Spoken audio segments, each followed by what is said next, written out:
Di video kali ini Bang Galbay akan membahas tentang cara menghadapi DC pinjol yang ke rumah.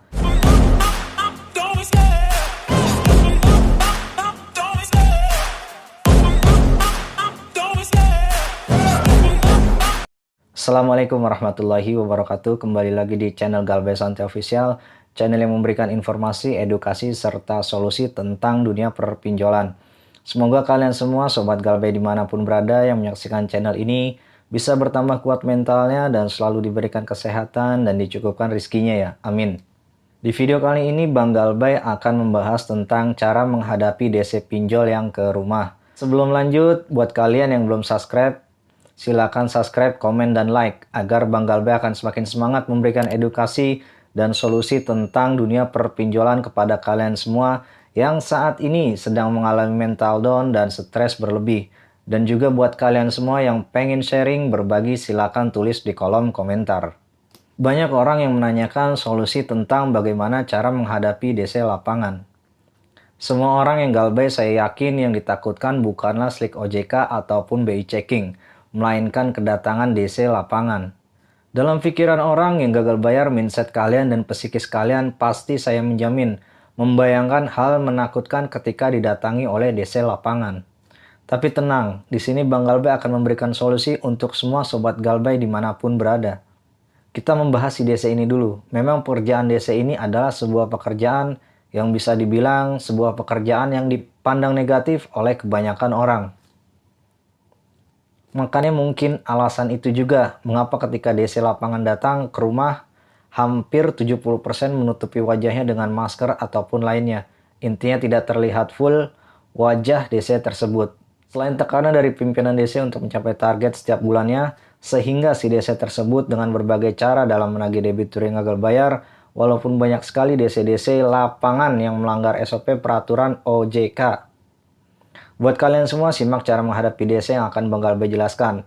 Ada dua cara ketika kalian menghadapi DC lapangan yang datang ke rumah. Yang pertama adalah ketika datang, Anda sangat boleh sekali menanyakan surat-surat kelengkapan dalam penagihan. Misalnya surat ID card, surat penagihan yang berbelangkau resmi. Berbelangkau resmi itu misalnya ada benar-benar surat dari aplikasi pinjol itu sendiri, nama nasabah yang gagal bayar, serta pokok tagihannya yang terlambat ya, dan surat sertifikasi AFPI. Apabila si DC tidak dapat memberikan data yang kita minta, maka Anda boleh mengusir si DC tersebut. Resiko dari kalian menggunakan cara pertama ini adalah kemungkinan si DC ini langsung pergi dan langsung kabur, dan kemungkinan yang kedua adalah Anda berdebat dengan DC lapangan tersebut. Ketika berdebat dengan DC lapangan tersebut, di sini peran tetangga sangatlah penting. Jika tetangga ikut membantu mengusir si DC lapangan tersebut, karena sangat mengganggu ketertiban umum.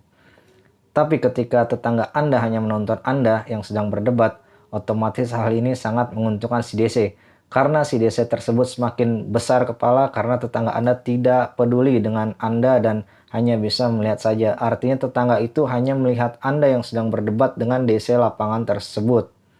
Jalan satu-satunya ketika Anda sudah dipermalukan seperti ini, artinya hutang Anda, tetangga-tetangga Anda tahu di depan umum banyak, artinya sudah tidak perlu dibayarkan sama sekali si aplikasi pinjol tersebut. Artinya galbaikan saja secara total, tidak perlu dibayar sama sekali.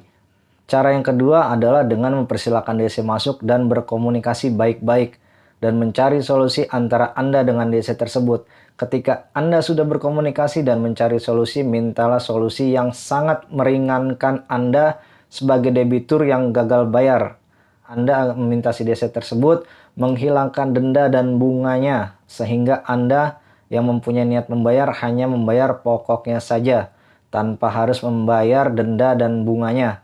Apabila si DC ini menolak, biarkan saja dulu sampai si DC itu datang kembali dan berikan jawaban yang sama tentang penghapusan denda dan bunga. Bayar pokoknya saja. Ada beberapa DC yang mungkin menolak karena masih gengsi, dan juga DC yang langsung deal, oke, bayar pokok saja. Biasa DC itu yang ketika pertama kali Anda mengajukan penghapusan denda dan hanya membayar pokok itu, biasanya si DC itu sok jual mahal. Kemungkinan kedua bulan itu dia balik, kemudian balik lagi sampai ketiga kali. Anda tetap berprinsip hanya membayar pokoknya saja sampai si DC ini bosan sendiri. Udah buang-buang bensin, kemudian mendengar jawaban yang sama, pokok, hapus bunga, hapus denda, seperti itu. Hal yang seperti ini bisa membuat si DC menyerah karena uang habis buat makan di jalan, buat uang bensin juga.